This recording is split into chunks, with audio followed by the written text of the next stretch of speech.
Oh, good evening, everybody. Thank you for coming to tonight's webinar hosted by the Deerstalkers. We're really proud to host this and bring Minister Meager, Hunting and Fishing, on to talk about Herds of Special Interest Amendment Bill to amend the Game Animal Council Act. We've also got Sloan from the Wapiti Foundation to talk about the Wapiti herd, and Cam Speedy from the Sika Foundation to talk about the Sika herd. Thank you, Minister Roy and Cam. Hopefully you can all hear me loud and clear. We'll go first to you, Minister. Last week and this week were pretty important for you and also for all hunters. Obviously, we had the bill passed through the House. So can you explain to us what that actually means and why that's important to hunters? Yeah, thanks, Gwyn. And look, just can I start off by thanking you for pulling what looks like a significant amount of people from the sector together tonight for a bit of an update. We thought it was timely with the passage of the Game Animal Council Herd of Special Interest Amendment Bill last week, and it was actually passed into law yesterday, Monday. So it's now in force. And it was a good opportunity, I think, for me to give everyone out there a bit of an overview and an update on where I think the sector's at and the work that we've done over the past, 2.5 years in government, but 15 to 18 months for me as minister. I'll touch on HOSI in just a second. I'll give some context for people as well. But just taking a step back, if you think of where we were in 2022 and 2023 prior to the last election, there was a lot of, I think, uncertainty out there in the hunting sector about where they were being represented in government and where their voice was being heard in government and what progress had been made for hunters and anglers in New Zealand over the past 10 years, well, especially for hunters since the Game Animal Council Act had come into play. And you saw that picked up by, Todd McClay, who became essentially the first hunting and fishing spokesperson, then went on to become the first hunting and fishing minister, which was the top, the very first campaign pledge that we made. And that was, I think, for us symbolic of finding a place for hunters and fishers within government, within the cabinet structure, albeit still within the conservation portfolio and supported by the Department of Conservation.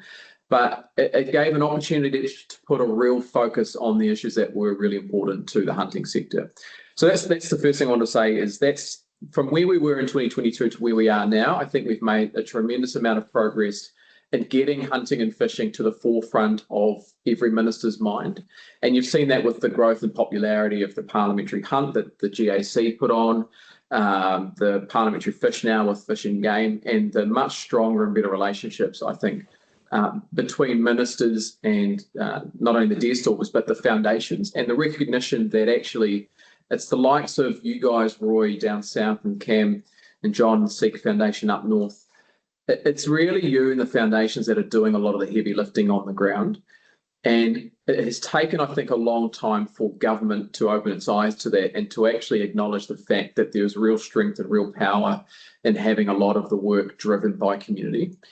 And that brings us effectively to where we are with herds of special interest. So for those who aren't as familiar, and it's been an incredibly, I think, popular topic, and every time we post about it online or we talk about it, we meet people about it, they're really enthusiastic about what it can mean for the idea of hunter-led conservation. The basic idea is this: it's that throughout New Zealand, throughout the country for many, many years, for decades, in fact, for over a century, introduced animals, game animals, ungulates, have held actually quite a special place in our cultural fabric and in our society. And in particular parts of the country, there are particular herds that hold a particularly special place. And we can think, obviously, at the top of our head, we've got Roy from the Fiordland Wapiti Foundation here tonight. That herd down there goes back to the early 1900s with gifts from Teddy Roosevelt. And then you've got Cam and the Sika team, that herd up in the Central Plateau. And you can think of different herds in different areas around the country that would sort of equally hold a special place in the hearts of New Zealanders. And there's an ability or a mechanism within the Game Animal Council to designate those herds as a herd of special interest, so that no longer are they managed as a nuisance to be rid of or as a out-and-out threat to the conservation estate, but actually they are recognised as having cultural and social value, and those animals are then managed for those values, and particularly from a hunting perspective. And where that leads you to is this combination of a conservation approach and a hunter-led cultural approach, where you get the best of both worlds, where you get herds that are healthier. They may well be fewer and lower in numbers, but they are healthier. They've got better opportunities for meat to come off the land, better trophy opportunities, and just better hunting opportunities all round. And at the same time, you catalyse an entire sector of people who I think are the group who spend more time outdoors than any others in the country, barring maybe our farmers, who are out there in the outdoors, in the conservation estate, who love the conservation estate, who want to protect it, and who want to cherish it. And, I know that firsthand. I sat on the hills in Fiordland with Roy not too long ago, and we had quite a lengthy discussion about what that place means to him. And most of our hunters have grown up in the back blocks and in the bush and in those areas that they love. And they just want to make a contribution and make that place better. And so it's a recognition that we can have good animal management practices and good conservation outcomes and have hunters at the forefront of that. That's the purpose of herds of special interest. Then, of course, we run into this. I actually think personally, I think there's an interpretation of the law which would allow herds of special interest in national parks without the law change that we made, that you can read into the various statutes that you can manage those animals under community agreements or under proper practices in national parks without the need to eliminate them, because there's a bit of wiggle room around the terminology of as far as possible. And that's the key change that we made in that bill. It's to recognise that the requirement in part or section 42B of the National Parks Act to eliminate introduced animals as far as possible was seen as and can be interpreted as being contradictory to the idea of managing those animals in national parks for their hunting values and therefore managing them down to an acceptable browse or an acceptable conservation impact level. And so after a bit of back and forth and probably prompted by some challenges to some of the good work of the foundations and I think really good advocacy by many in the sector over a number of years, and I should acknowledge all of those from the foundations, yourselves at Deerstalkers, the Game Animal Council, and individuals like Luke at the TAR Foundation and Greg Dooley and Gary Altman and the likes of them out there who have been championing this kind of approach for years and have been advocates. And look, I should acknowledge that sometimes we in government don't move as quickly as what we would like to and what the sector would like us to. But we've done our best, and I think we've gotten to a position where we've made that law change. We've given those who manage animals in national parks the certainty that it can be done so in a sensible way with an adaptive management approach. And I should probably wind off my little introduction just by acknowledging above and beyond, and at the end of the day, the contribution being made by those of you in the room tonight, particularly Roy and the team down in Fiordland, Cam, you and John and your team up in Sika country, and Gwyn at NZDA, and the way that you have worked with the sector and worked with officials and conservation groups and farmers and MPI and the feds to get us to a point where I think we're on the precipice of something really, really important and really special for the hunting community. We've passed the law which removes all doubt as to whether or not we can have this approach in national parks. That paves the way for me to confidently and safely make some decisions around herds of special interest, potentially for Fiordland, for our Wapiti herd, and for Sika, the other two applications that are before me. But also it paves the way for future herds of special interest in other parts of the country where there are animals that are incredibly valuable, who do have an impact, and with a better, more collaborative approach can result in stronger herds and stronger conservation outcomes. So just want to acknowledge you three in the room here tonight for your leadership on this issue and for the great way that you've engaged not only with me but with Todd McClay, with previous conservation ministers and with your communities, because I know this herd of special interest process is not without its controversy. I know it's not without its ongoing challenges. And it's certainly not going to be a smooth ride over the next few months as we look at maybe designating some herds. But I just want you all to know that you've got my full support, you've got my backing. I think we've done a really strong job so far to make the case for this kind of approach. And if we get it right and we do it right, this could change the face of hunter-led conservation for the next 20, 30 years. So by the time Roy and Cam put their feet up by the fireside and let a new generation of young bushwalkers and hunters come through so they don't have to slog their guts out checking the traps as much, that will have a greater environment, a greater appreciation of what it is to be a hunter in New Zealand, and overall a greater conservation state for all New Zealanders. So thanks for having me here tonight, and I'm really keen to hear the updates from the foundations and the questions from the sector. Yeah, thanks, Minister. That was a really, really good introduction and sets the scene. And I think I cast my mind back to when you took over from Todd, who did a great job setting the policy direction and getting the wheels in motion. And I said to you, if one thing that would be amazing for you to do is follow through on the herds of special interest and be bold and put the law change through. And of course, Roy will know we're here because of legal action and legal threats through the other side of the ledger that want to see these animals exterminated. And obviously we're here to have the right balance. So yeah, that's a really, really good summary, and it's exciting to have a minister in charge of the portfolio that sees the potential of the hunting sector and sees the good work that we're doing and sees the connection that we have with these herds. So on that note, I might pass it to Roy first. I think, Roy, your mic should come off mute. I think you're pretty well known. There's a lot of people joining us tonight, so maybe just a brief introduction around you and what's happening in your part of the world and what your application to the Minister may mean for the Wapiti hunters in Southland. Yeah, thanks, Gwyn. Yeah, I'm Roy Sloan. I'm the Junior Manager of the Fiordland Wapiti Foundation. Been involved with this latest program for over 20 years. And, you know, we've undertaken a variety of different projects in Fiordland, right from deer management and right through to depression of stoats and raps for our native bird species, and also a number of other stuff that we collaborate with other groups. And I guess for us, you know, we've really walked the walk when it comes to hunter-led conservation. And we're very vocal of that. We're very proud of that. And we do lead the way with deer management. And you know, when it's talked about recreational hunters cannot control deer numbers in New Zealand, we've kind of gone against the grain with that. Though we may not be able to do it on foot, we certainly are able to collaborate with the tools out there to make that happen for our relevant herds that we manage.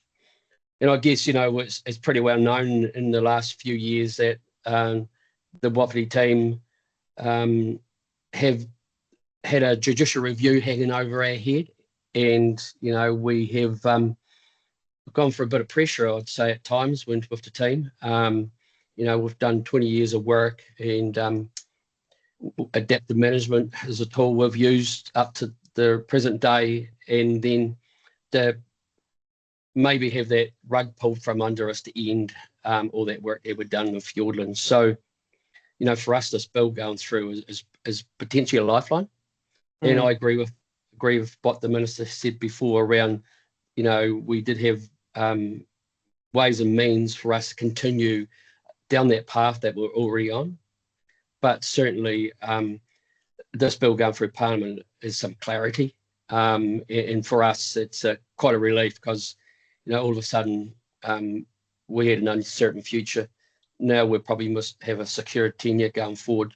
And at the end of the day, tomorrow's no different than it was 15 years ago, 10 years ago. We're just doing the same work we've done before, but we've got a little bit of legal protection to, I guess, give us some security going forward. Yeah, and I guess just if people aren't aware, Roy, it's because the Wapiti are in the national park as well. I mean, we've got a couple of herds here. The Sika HOSI, from the maps that I've seen, is proposed to be outside of a national park, whereas the Fiordland Wapiti herd, or the Wapiti area, is right in the heart of national park. So it's really important for you more than anybody that this bill is passed. So it's a really, really good summary. I think, Cam, if you could unmute your mic. and then we'll get you to introduce yourself to the audience tonight. Hopefully you're, again, well known to a lot of the hunting community, but there might be people here that don't quite know who you are. So over to you, Cam. Thanks, Gwyn. Thanks, Minister. Appreciate your words. And Roy. Roy and I have worked together for a very long time. The Sika Foundation is in many ways modelled on the Fiordland Wapiti Foundation. We're all about looking after the place. That's what it is about. I saw my first Sika deer in 1983, and I've been smitten ever since. As an ecologist, a wildlife ecologist, I've studied them all my working life, and I'm still learning.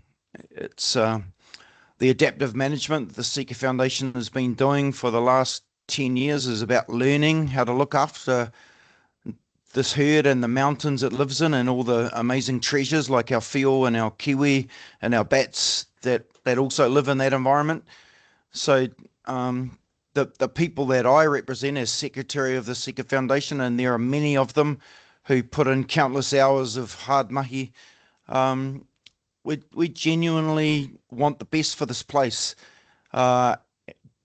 Sika are a part of the Kaimanawa-Kāweka mountain ranges. They have been for over 120 years. They're part of the recent history. They have a consequence, no doubt about that. We recognise that consequence, but they have value. They have value to get people off the couch and get connected back to these beautiful places. They have value in that they feed our families and our friends with beautiful organic meat. And more recently, the Sika Foundation's put 12,500 kilograms of mince into food banks, and there are a lot of hunters all around New Zealand doing that, and we're really proud to be part of that collective. All over New Zealand, there's tens of thousands of kilos of meat going into food charities to help people that are struggling. So this resource does have a value. But in our adaptive management, we've been able to help understand the consequence it has and try and seek the balance that the Minister talked about. It's not about no deer, but sometimes the deer are, for many reasons, a little bit too numerous. And we see that in impacts on the forest, and we see that in skinny deer. No one wants to put skinny venison on their family's dinner plate, So for us, it's about seeking that balance. And we've learned a hell of a lot, and we've used a lot of different tools to try and get there. Hunters do an amazing job in many places, but access is hard in the steep backcountry of the Central North Island, and we have to maintain the harvest. These animals produce a lot of fawns every year because they're meant to be predated. At the moment in New Zealand, humans are the only predators, so we have to fulfill that role. We have to understand what that role looks like, and we have to make sure we take enough off to ensure that the systems are in balance. And so that's what's driving our HOSI, our Sika HOSI. We've got a lot to work through as well still, but we're committed to working with the community, working with mana whenua, and trying to embed a whole lot of different values into what we do. So thank you, Minister, for your work in this space. Thank you for coordinating the HOSI stuff. Gwyn, it's great to have us all online, and look forward to sharing some more with there's 160 people online. That's phenomenal, really cool. So I'm sure there's some questions. Thank you. Yeah, brilliant, Cam. Thanks for that introduction. And like you, when I first saw my first Sika deer, when I drove down, when I was having my first job out of uni at Auckland, I would drive Friday night after work, go into the Kaimanawa's Clements Mill Road, walk as far as I could, and then go get my Sika deer and chase them around. And most often than not, I would end up with nothing because they're too smart and too hard to hunt. So yeah, the Sika deer are amazing.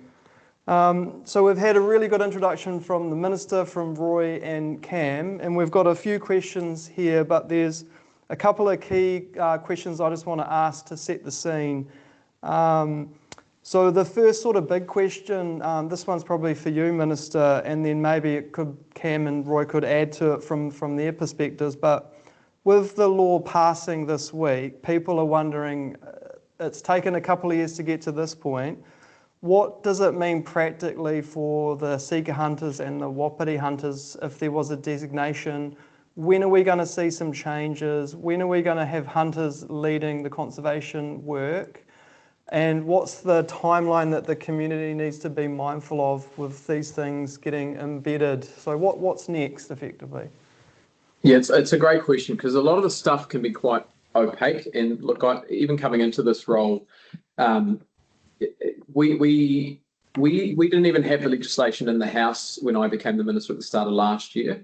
So while sometimes it feels like a lot of this takes a long time, and look, to be fair, the Act was passed in 2013 and we still don't have a herd of special interest designated. So that's a long time to wait for something which is actually a really good concept and hasn't been operationalised. So for the people out there, the passing of the bill last week and coming into this week does one key thing. This got lost in the noise a little bit. That bill, and Roy will know this, was really about what is the status of a herd of special interest in a national park. And it clarified beyond all reasonable doubt that you can designate a herd of special interest in a national park. It must have a herd management plan attached to it. The Act, you can go have a look at the Act, it actually lists out the kinds of people and organisations that must be consulted with when you develop that herd management plan. And it's got to be consistent with the overriding considerations. I think that's worth addressing now too, because there are still some, I guess, views out there that we can't do a herd of special interest because of that overriding considerations factor, that it has to be considered consistent with Conservation Act and national park plans and forest park plans and regional plans and all of that. I'm very confident that we can designate a herd of special interest and it be consistent with those overriding considerations. I think that Roy and Cam and the teams have done a really good job with the herd management plans, the Game Animal Council, getting into shape where it acknowledges all of the conservation requirements that we're asked to follow. And the herd management plans that have been developed are in line with those exactly. And I think I'm fairly confident, in fact, I'm totally confident that they are robust and they will stand up to scrutiny. In saying that, if there were to be challenges, because some other people think they know better, and if a future court or a decision maker came to a conclusion that a designation wasn't consistent with their overriding considerations, it would be certainly my priority to look at legislative change to clarify that beyond all doubt as well. Because ultimately what we want in this space is we want this kind of hunter-led conservation, hunter-led management to be embedded in our system. We want to prove that it works and we need time to prove that it works. And, you know, Fiordland guys and Sika guys have done this for years, but it's not until we get a proper process in place and we roll it out across the country that we can prove that this works. So for those of you who are out there in the community who are wondering what this will mean for Wapiti and for Sika, the bill itself deals with the national parks issue. Then I still have to go through the process of designating the herds of special interest. I've got the applications before me. They came through around April, May last year. Everyone will know there's been a lot of work that's gone into those. There's been consultation with community groups, quite rightly with iwi, with property owners, with farming community, conservation authority, Game Animal Council, lots of consultation to the point where I think we've all been consulted to death on this stuff. If you could manage deer by consultation, I think we wouldn't have an overpopulation problem. I think we'd get rid of them instantly. But at the end of all that, I'm anticipating making decisions on those herds soon. I can't get ahead of actually making those decisions. Once those decisions are made and the herd management plans and the documents and the notices and everything are gazetted, the work can be implemented as quickly as we can get the work implemented. And what that means is that I think, in fairness, my vision for Fiordland would be that most people wouldn't see a change in the status quo. I think that'd be fair to say, Roy. I think the whole impetus behind the Wapiti HOSI would be to give some certainty and some consistency behind the existing practices that have been undertaken under community agreement for years and years and years. So for those of you on the ground who hunt wapiti, who go into the ballot, you shouldn't see a change at the coalface at all. For the Sika HOSI, I think ideally similarly, except to the extent that we will need to power up whoever delivers it. My preference is that obviously the stuff is delivered by community. And so for me, it's common sense that the Sika Foundations are at the forefront of that. So I think the main thing for a Sika HOSI, should it be designated, is that we make sure we power it up with the resources that it needs to kick off on good footing, that we engage with local community. I know Cam's got a deep and high trust relationship model with local landowners, forestry trusts, iwi, the hapu up there, who themselves want to be part of this. I think that's the thing that we all need to recognise too, is that we need to engage anyone who's even slightly sceptical about this approach. We need to engage them with the hunter-led conservation philosophy, get them in there with their young people, carrying out some of this work, training them up, teaching them what it is to be an ecologist, teaching them what it is to do conservation while you're out there hunting. And again, in terms of timing, should we designate a herd of special interest in the next month or so, you would see that implemented pretty much immediately on the ground. I know that, I hope it's not speaking too far out of turn, that Cam and Roy and your teams have been anticipating this for a while, and that you might want to comment on how ready you would be to go if we would designate something in the next wee while. Maybe we'll go to Roy first. I guess the question on my lips is, can I apply for a ballot this year for a block next year if the HOSI goes ahead? Like, should I be worried about the ballot? Would be something people worry about. Is that going to change? No, exactly the same as last year, identical. The ballot's not going to be out the 1st of August, probably going to be at the start of September, which won't make any difference to hunters. It will close around a similar time, so it'll be no different at all, other than they'll be hunting it under a little bit of different legislation than previously, and so they won't see anything different. Yeah, how do you make a wapiti more special than it already is, Roy? Designate it in a law. Just give yourself 10 days of no rain. That does it. Yeah, exactly. And then probably to Cam, I guess people want to go to Clements Mill Road, they want to go to Sika Lodge, they want to book a flight with Heli Sika, they want to walk in from a road end. Can they do that after we designate these herds? Yeah, same, Gwyn. Most hunters won't see significant change. We've been involved in an adaptive management program for the last 5 years. We've been looking at what the forests are doing, how that's reflected in the deer.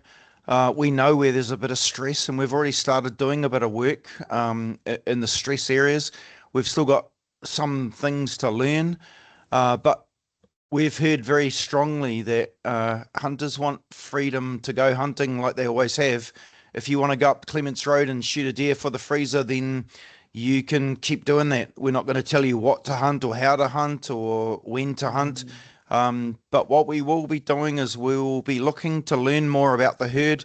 Where are the deer thriving and where are the deer struggling? And we know there's a few places in the backcountry where they haven't been doing so well. And that's part of what the balancing of that value consequence proposition is all about. We've done some amazing work in the rears. Our project manager, Tim Maul, working with our contractors, has reduced numbers, and we've got really, really healthy deer living in really healthy forests. And the stag numbers and stag quality have come up enormously as a result of that work. So there will be changes that people will see in the environment, but we're not making it more difficult for people to hunt. It'll be an open system. We want people to shoot Sika deer. We want them to enjoy the experience. We want them to connect to these beautiful places. And we've got a lot of work to do still with mana whenua, our mana whenua partners who have a special whakapapa relationship with these smongas. We're working through that to work out what that looks like. But at the end of the day, we all share the same common bond. Looking after the place is the foundation upon which this is all going to be built.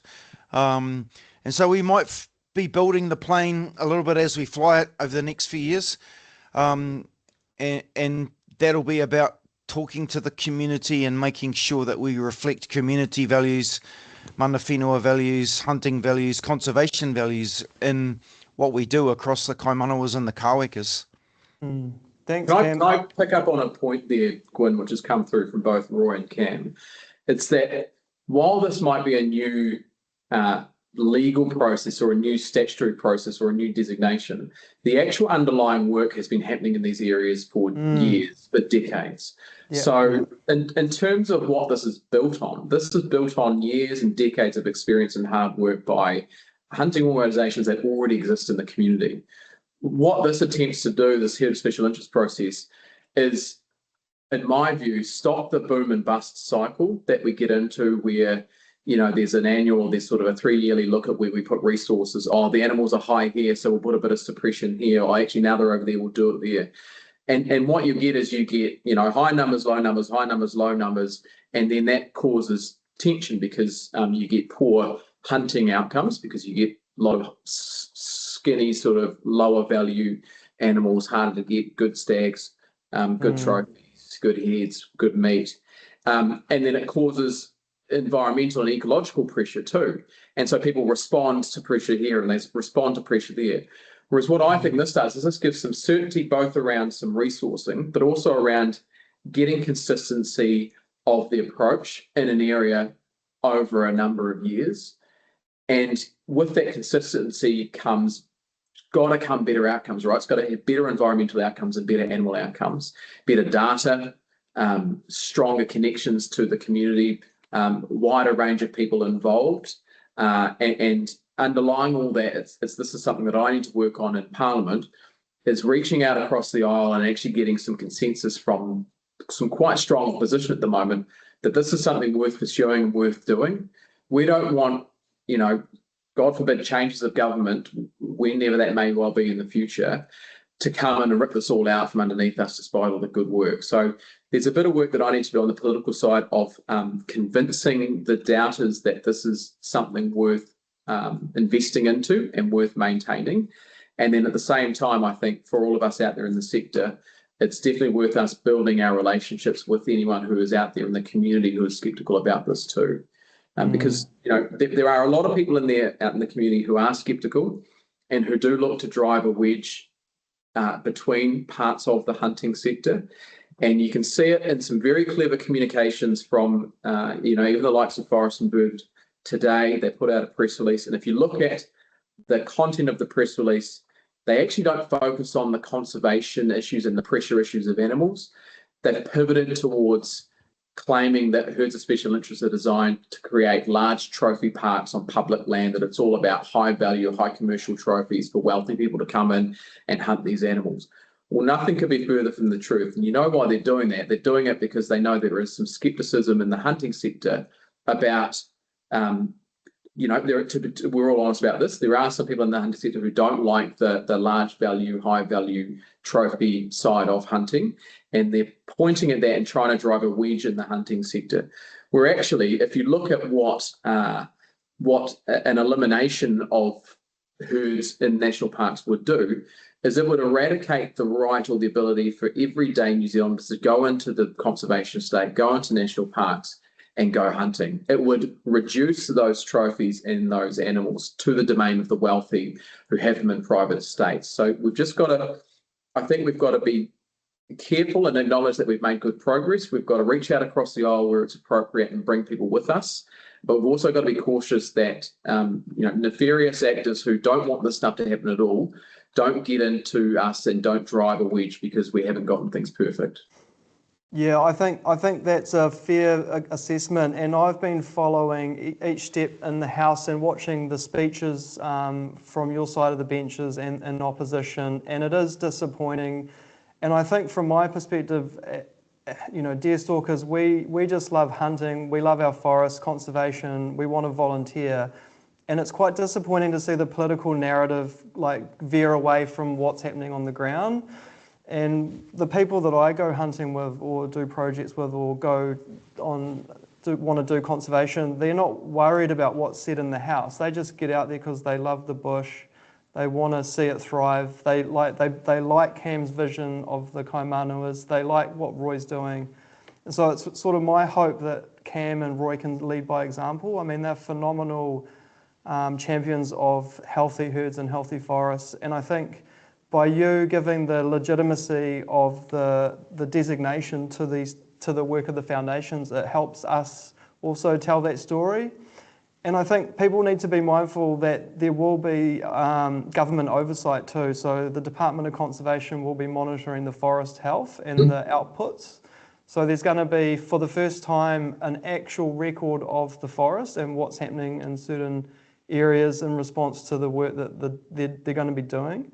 And I'm also aware that the GAC will also be taking interest in making sure that hunter values are reflected. We have a sustainable huntable herd for meat and trophies. And so I'm really excited because one of the things, Minister, that really surprised me when I took the job was the lack of data. We don't have data on our hunting sector. We don't have data on our game animals. We kind of have guesses and we do surveys, but I think the most exciting thing for me is probably the word is monitoring. We're going to have monitoring on the herd, and we're going to have monitoring on the effort, the adaptive system, and the outputs. And so I'm really excited about this personally, not only for like NZDA or the recreational hunters, but just as a person interested in the stats and the data. And so it'll be really awesome to see that come out in the reporting, come out over the years ahead. The next big question I have is there's a word called hunter-led management, and it's thrown around a lot, hunter-led management. What does that mean? I think it means that hunters have a say. So hunters will be at the table. One of the things that, like the lack of data, is at the top, at the Conservation Authority, at the conservation boards, within the bureaucracy, hunters are not really at the table, Minister, and hunter-led management means that the people making the decisions will be hunters.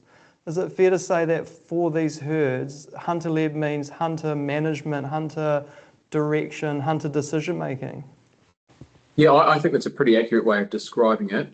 You've got, one of the challenges with I guess the public conservation land and how it's all managed is you've got this disparate framework of the Conservation Act here, National Parks Act there, Wild Animal Control Act, MPI with their responsibilities around biosecurity and the powers they have.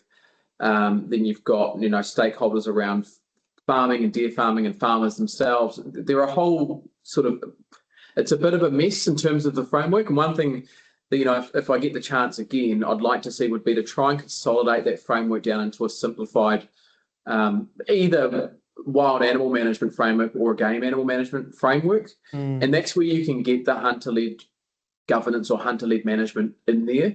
At the moment, you've got all sorts of people with all sorts of voices on the Conservation Authority, for example. And I know one of we've got coalition partners who would agree with us on this, is that we think there perhaps should be dedicated voices for the hunting sector on something like the Conservation Authority, so that when they're having input at the highest levels. Now, there's a bit of reform going on in conservation at the moment as it is. There's changes to streamline some of the national plans and the national park plans and regional plans to make them simpler and easier to follow.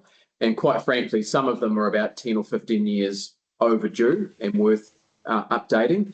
And a lot of that is just, the department, in defence of the department, it has a lot to manage, and it's been tasked with managing a huge part of the country. And no matter what government you have, and no matter how much resource you put into it, it's probably never going to be enough to do everything. And so the exciting thing about this process is that we can, in a sense, we can relieve the department of some of its responsibilities in some areas. So if you take, for example, possibly in and around Fiordland, having the foundation lead the management of the herd there and providing maybe DOC oversight of the monitoring and the ecological data in there, that gets, I think, DOC down to what they really love doing. And it's a core part of why you have people working in the department, which is because they love the outdoors, they love nature, they love conservation, they want to see the conservation state improved. and sort of finally they have the chance to focus specifically on an area and get some really rich data about what works in that area. And the same up in Sika area with what Cam's doing up there. And for us, for ministers, it focuses our attention and says that, yep, we could try and do a little bit of everything everywhere, and we could sprinkle a little bit of control here and some trials there. But if we get it right in these places, and if we can prove that the community and hunters in that community can lead it, we can almost put our efforts and our focus and our taxpayer dollars into areas where we don't have as much of a community-led effort going on, and places where perhaps you do need the department to take the lead on that. I think that's one of the really exciting things about what might happen with these two potential HOSIs. And then you've also got to look, you know, in another term of government, once we've proven that the model works, I would be really keen on looking at where this model works in other parts of the country too. I think there are other areas of New Zealand which would be hugely would hugely benefit from this kind of hunter-led management practice. Yeah, yeah, that's a really good summary. I know I probably speak for a lot of people, Minister. I think the word whitetail and tar come to mind, but that's for maybe another meeting. I think you might say another decade. Hopefully not another decade, but hopefully another meeting. Another meeting. And I think, I don't know, Roy and Cam, have you got anything you'd like to add on that, like what hunter-led management means for your herds or for what you're trying to do? And I guess one thing I'd point out is anyone can join the Wapiti Foundation or the Sika Foundation. You guys are member organisations, you're democratic, you welcome volunteering through your membership. So if anyone wants to get involved in what you guys are doing, there's an opportunity. So maybe, Roy, how do people get involved and what does hunter-led management mean for you in Fiordland? I guess from the Wapiti Foundation, just go to our website, fwf.net.nz, and everything's there for you. I guess if you look at hunter-led management, a fine example of what hunter-led management can do is what we have done in Wapiti area. So pretty much if you look at for the last 25 years, that's been solely run by hunter-led management. So, you know, we work alongside the Department of Conservation as partners, and really where the Department of Conservation come in is around the monitoring, you know, the checks and balances at the end of the day is what's the deer population doing to the environment in there. But other than that, pretty much what we do is hunter-led management. And that means practically, from what I've seen, Roy, and I'd like to say I'm a member of the Fiordland Wapiti Foundation, have been for years. I love what you guys do. I love the newsletters and the info you send out to my inbox. So I just encourage everyone to join. But that means that you're choosing the helicopter operator, you're doing the selective harvest, you are choosing when, what, and how, and then you're controlling the ballot as well. And then does that mean that the money goes from the ballots to your bank account? Does it go to DOC? Like, I think people want to know the nuts and bolts and what it means. Like when they join you, when they, you know, go in for a ballot, like where does the money go and where is it used? So 100% of the money from the ballot goes to us. 100% of the money from the ballot, if we go into a HOSI system, goes to the Wapiti Foundation, and that money is used to undertake all the activities we do in Fiordland, whether that's subsidising deer management, deer culling if we have to, or our conservation projects, running the Wapiti Foundation right through. So yeah, absolutely, none of that goes to the Department of Conservation, and actually since the conception of the Wapiti Foundation 25 years ago, not the Wapiti Foundation, but the current program, it's solely been hunter funded and sponsorship from various companies and stuff like that. We do not take any government funding at all. This sounds like a good deal for the government, Minister. Yeah, it's an extremely good deal. What do you think I'm trying to roll it out to other parts of the country? It's really good. But it's good. It's not a good deal for the government. It's a good deal for the taxpayer, because it means that, you know, we do lean heavily on our volunteer community to do a lot of work around New Zealand. And we often don't recognise that enough, because every dollar that we save in one area because we've got a good hardworking volunteer who will go out and spend time in the bush laying traps is a dollar that we can then spend on healthcare or education or law and order for that volunteer. And so it's all about how do we best make choices with the revenue that we've got. And I think the model that Roy's got, and the benefit of that model is that every single dollar is raised by hunters for the purpose of hunting in that area. And whether that goes to supporting heli operators to pull animals out at the time of the year, or the administration of the ballot, the people who benefit most from those fees, the ballot fees, are the ones who pay for them, right? So you pay your ballot fee, you might not get your block. Hopefully, hopefully you're not waiting decades to get a block, but you're paying those fees, and then you're benefiting from the work that's happening. Then there is public benefit from that too. And so I think there is an argument at the end of the day for some public support of the management of the conservation site, particularly national parks. And I think that's where it's appropriate that if a herd of special interest went ahead, you'd have some sort of core Crown funding for some of that ecological monitoring, to support the fact that there is public benefit in this too. Now, that's a great model for Wapiti Foundation, because it's an area that's run on a ballot for a long time, and it's widely accepted and it's very successful. That model isn't going to work for everywhere around the country, because not every part of the country lends itself very easily to a ballot model. And Cam, it might be worth you jumping in here about what you foresee as being the opportunities and the challenges of potentially running a HOSI up in Sika country, where you don't have an existing ballot, and we haven't had this conversation directly, but the implementation of a potential ballot would probably be quite harder or quite problematic than it would be in other parts of the country. Yeah, it's not quite as easy for us. We do 7,000 hours, or our volunteers do 7,000 hours of conservation work in the Kaimanawa area. That's about 4 rangers full time in the field from a DOC perspective. DOC just don't have the money to do everything everywhere. So if it wasn't for the Sika Foundation, there wouldn't be anywhere near as much conservation happening in the Kaimanawas and the Kawekas. We have 60 kilometres of trap lines. We do a lot of deer management to try and downsize hind populations to protect forest.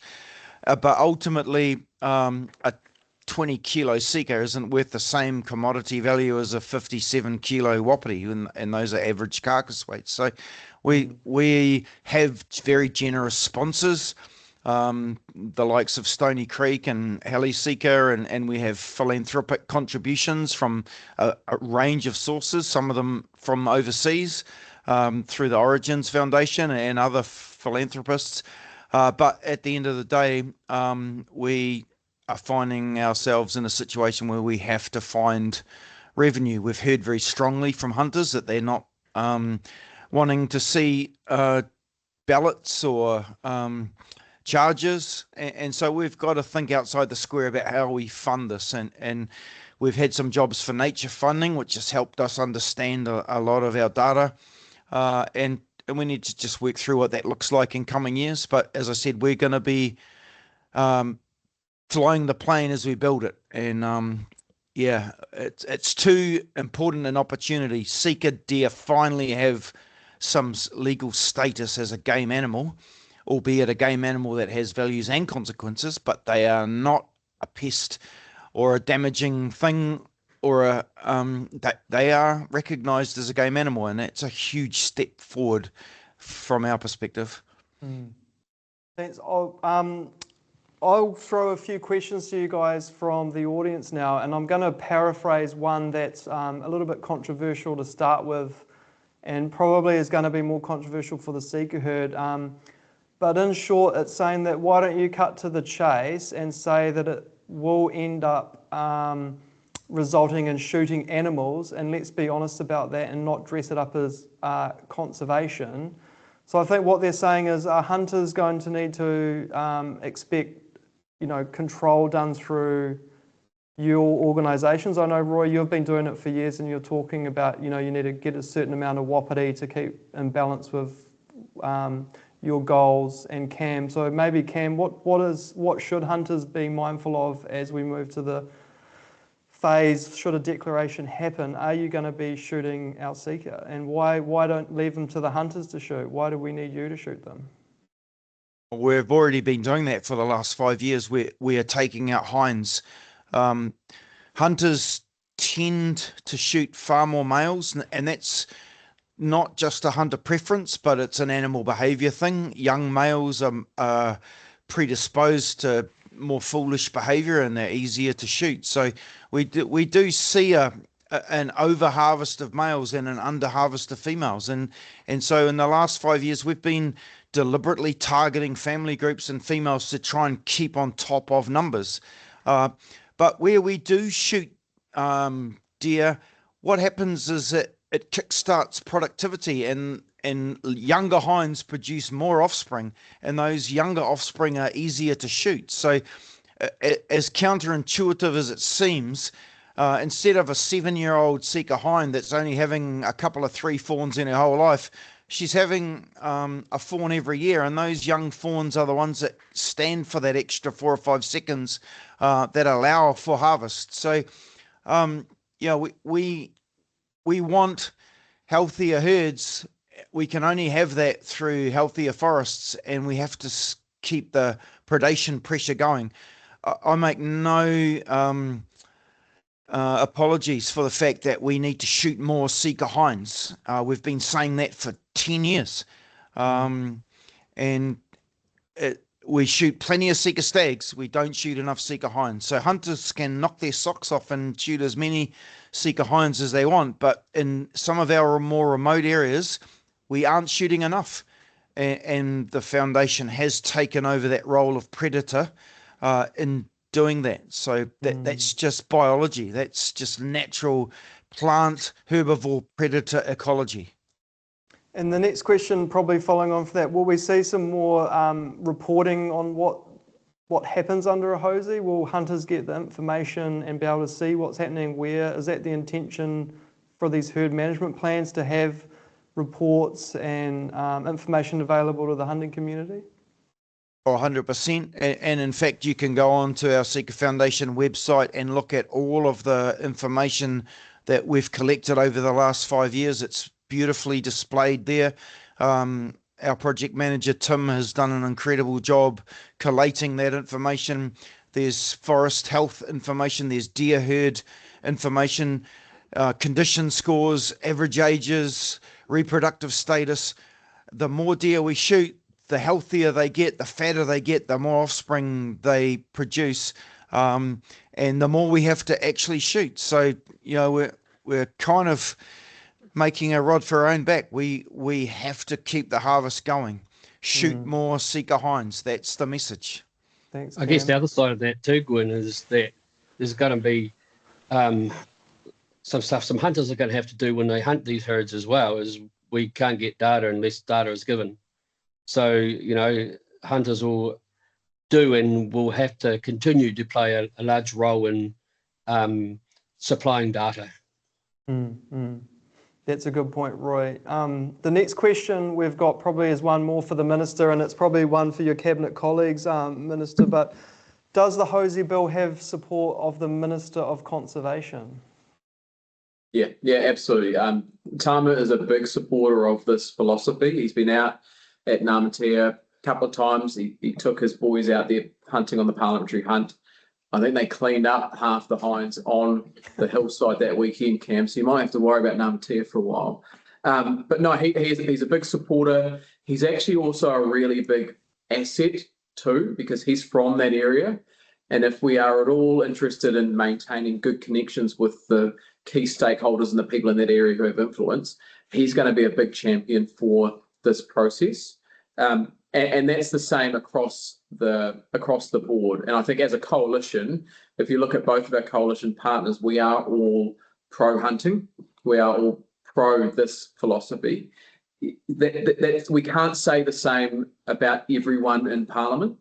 And one of my responsibilities will be to try and take some of the extremes and some of the heat out of this. So I'm not always in control of my rhetoric, but I always do my best to make sure that I am respectful to my colleagues across the other side of the House, that I engage their arguments with a level of respect and push back where they are getting things wrong and where they are misleading the public.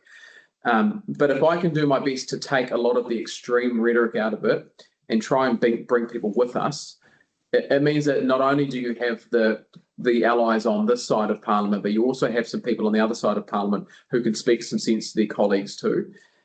Because fundamentally, we're only going to be able to do this project and this type of management as long as we have the support of the public. And if we lose the support of the public and of the community, then it doesn't really matter how many who's a special interest or how many laws we pass.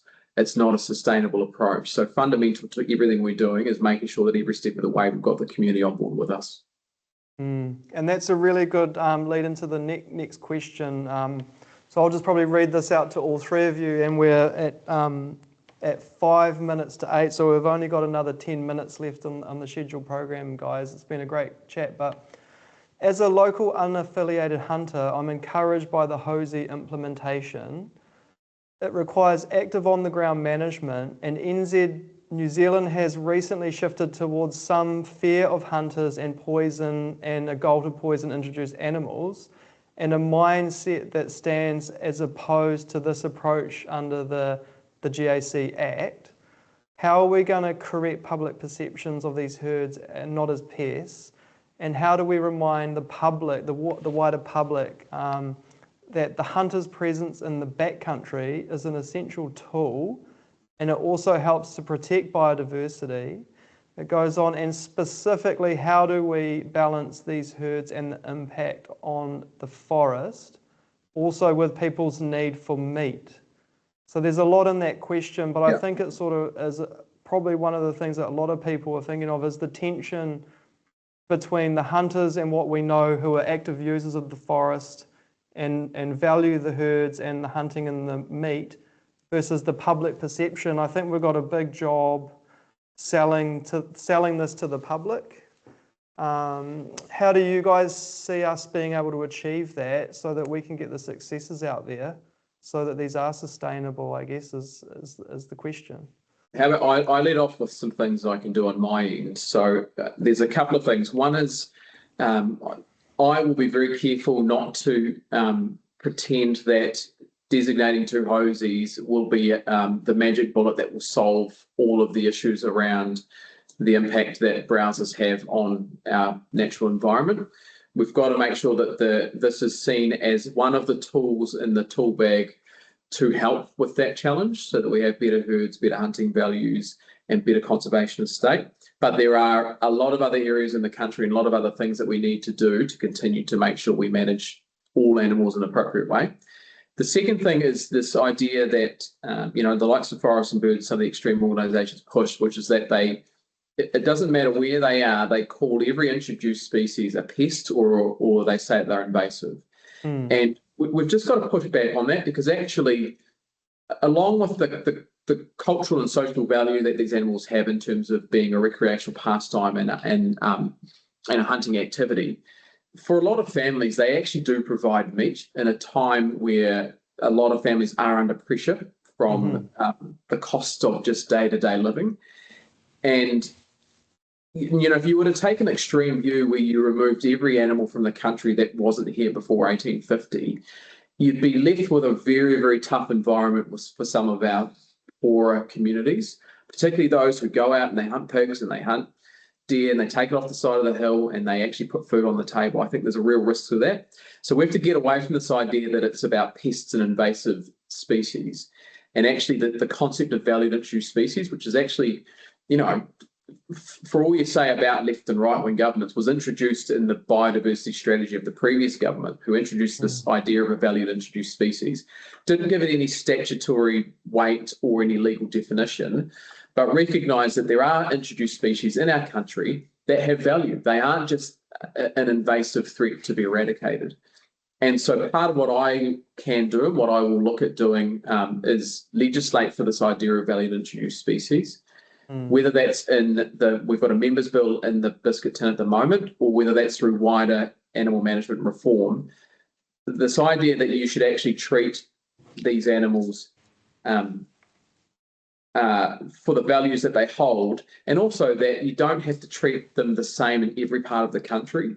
There are going to be parts of the country that don't want to have these herds or these populations there.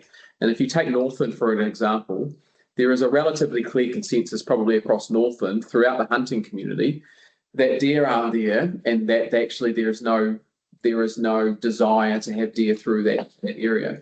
And actually that's not an unreasonable position to take, because what it means is that those herds that are in other parts of the country become even more valuable and even more special, and it gives us more reason to actually manage them properly.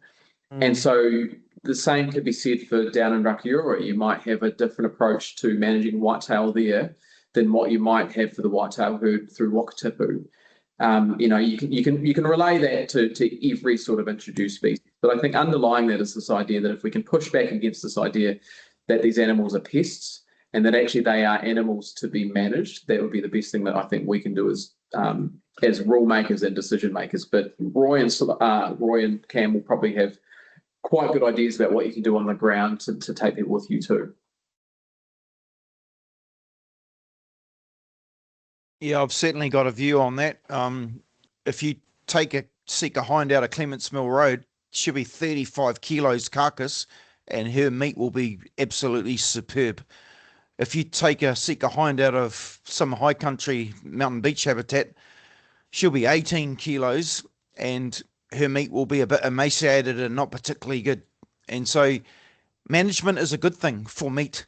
You can get the same amount of meat out of one deer as you might get a 2 or 3 deer in the high country, because there are simply much higher densities, much greater forest impact, and we can do better than that. Clements Mill Road is a gold standard. We don't need to do anything there. Hunters are doing a phenomenal job. The meat coming off there is beautiful. We need to try and replicate that outcome more across our landscape.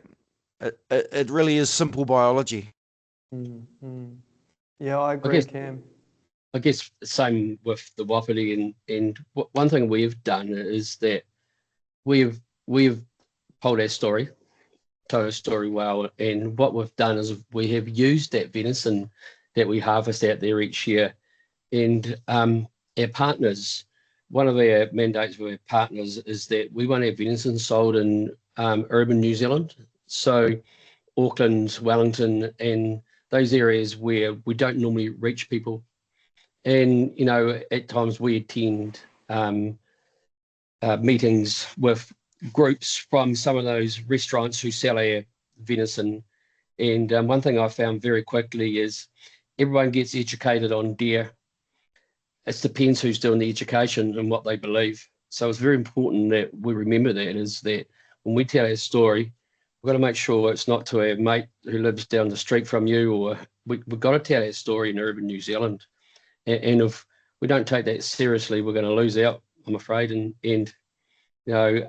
one thing I find, standing in a room with 30 influencers in Auckland, they're intrigued by what we do. They've already been tainted by other people, but once they understand what we do and why we do it, they really buy into it. So there's importance in storytelling. Yeah, that's really good. I want to take you back to one of the things you said, Minister. You said there's a bill or something in the biscuit tin. What's that for the people that, what's a biscuit tin in Parliament? And obviously when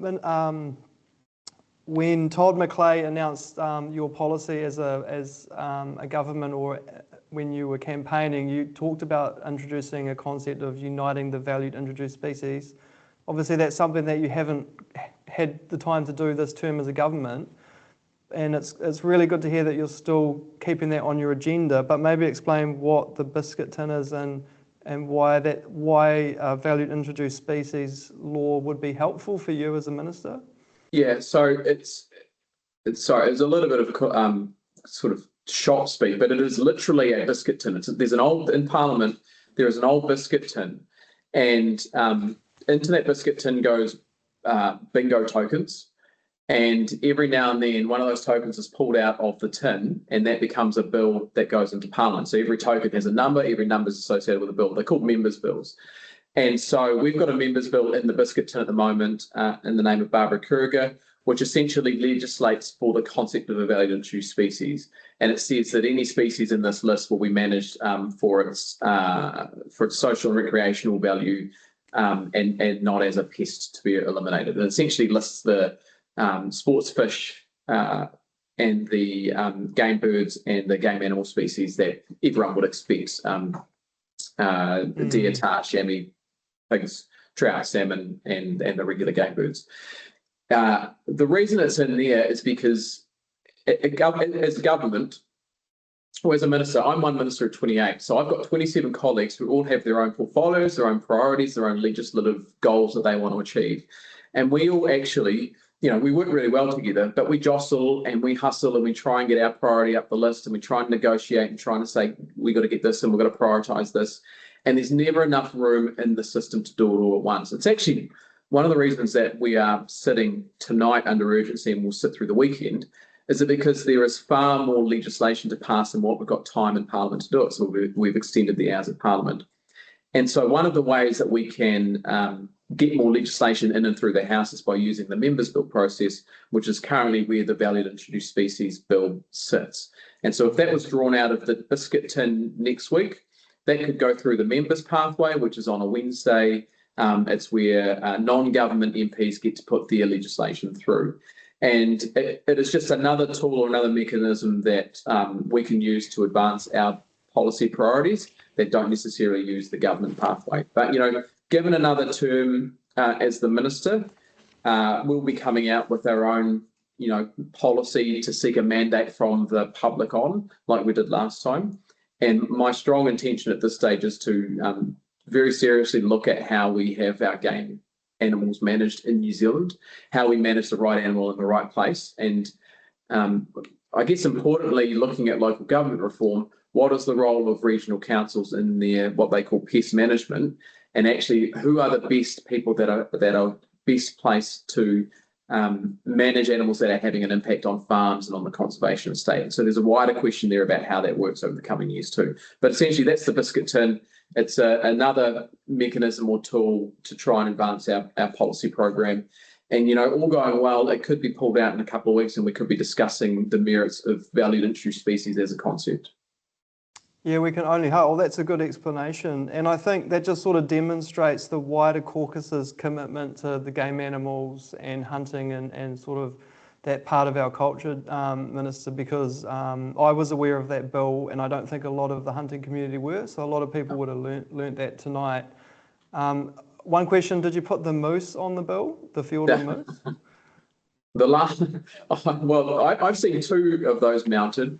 One is in your office in Wellington, and there's another one actually in the South Canterbury Club in Timaru. I've got to find out where that one has come from, but I don't think either of them have any New Zealand genetics. But funnily enough, if you look at, there is a schedule, it might be in, I've got to figure it might be in the Wild Animal Control Act, but there is a schedule existing at the moment, and I understand that the moose is on that schedule. So in our statute book somewhere, there is recognition that the moose is out there, if only in writing. And Roy swears black and blue that he will not tell me where he saw it. Somewhere in Fiordland. Well, yeah. Well, I think. I've got one more question that I'd like to throw to probably all three of you. And I've watched the debates and the social media commentary, and in preparation for this, I just sort of went back through and looked at the news articles and just the commentary around all of this process. And it's been really good to have this conversation. And I think the final thing is, as we go into the next phase and you look to make your designation and work with the Department of Conservation, the GAC, obviously we're going to be talking about hunter-led conservation. The key thing is, do you guys have a message, or maybe starting with you, Minister, do you have a message to the critics who say that this is putting hunting above conservation?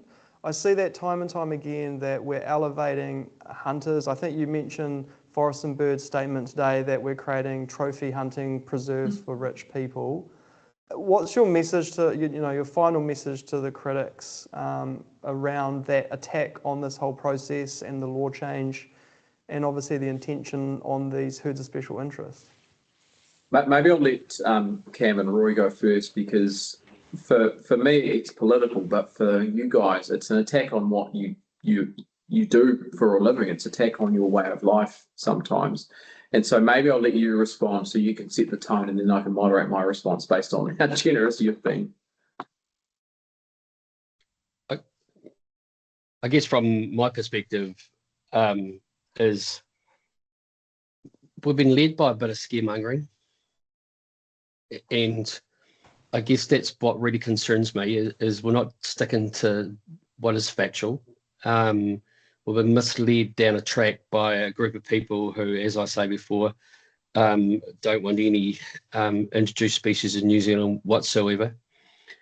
But even the introduced species that are in New Zealand, they don't want us hunters being the ones to manage them, because the more we manage them, the more important they become to other people in New Zealand, and the less likely they are to be wiped out. So what gets me is, even in the House, when you were talking with the bill the other day, there was a lot of people there who knew very well the good work that we do, but are scaremongering. So I think it's that we've got to stick to the facts, and that's as hunters as well. We've got to make sure they're front and centre of what we do, and results are front and centre in what we do. And if that's the case, it's a lot harder for them to tear the house down. Yeah. Mm. Mm. And that's obviously, we're talking about the conservation side. What would you say to the hunter critics, the people that are fearful of losing free hunting? And you've obviously got internal critics, and you've got the ideological critics. Is there a message for the hunters as well, Roy? I guess that's exactly the same message as what I just said for the others. For the non-hunters, it's no different. Try to understand it better. I think if you are a skeptic, you probably don't understand what's happening, and you probably don't understand how much New Zealand are challenging us as hunters. So we've just gone through, you could say as hunters, we've just gone through the golden age where there's so many deer around that you could blindfold yourself and still go out and shoot a deer. But a lot of people like that, but in reality, it's just another environmental problem we have to deal with. And as hunters, if we're not standing up and I guess putting our hands on our heart and accepting that these animals are doing damage, we're gonna lose these animals in the future. We need to be responsible, and with HOSIs and these managed animals, it's about being responsible hunters. Mm. Yeah, I think that's a really good summary. Have you got anything to add, Cam? I think responsibility and owning the problem and self-determination is the right approach, Roy. And Cam, I totally agree. I see it as a pretty simple ecological thing. Hunters in New Zealand are the predators of these herbivores that eat these plants. That's our ecological role. We have to recognise our role as predators, and as such, hunters are conservationists, and hunting is conservation. We're part of the ecosystem, and that's about connection. And there's probably hunters, fishers, and mana whenua are probably farmers perhaps as well. They're connected to the land, and they understand this stuff, so it's about connection, and that's what drives me as a hunter, being part of the ecology. And I have to play a role as a predator because they have a consequence, and my role as a predator helps manage that consequence. Mm-hmm. And James, how will you deal with your political critics in the coming time? Obviously, when we get through to implementation, the narrative's going to ramp up, the press releases. How can we help you, and what would you say to the critics of this process? Well, the reality is that politicians come and go, but the people who make the real difference to all of this are the two guys that are on the screen, or the bottom of the screen for me, but the likes of Roy and Cam and yourself, who are actually out there living in the community. You know, political fortunes change and politicians come and go and people make decisions. But if you can embed something into the culture and into the psyche of the country, which says that it's not about elevating hunting above conservation or conservation above hunting, they're not mutually exclusive concepts. They are intertwined with each other. And Cam said it really well. I mean, you don't have management of these animals without hunting them, without shooting them off the land. No one should live in extremes. No one wants to live in extremes, because we all live in the same bush. We all live in the same country. We all enjoy the same outdoors. And actually, I don't think you'll find many, if any, hunters out there who say, yeah, let these animals go rip, sit, tear and bust through the bush.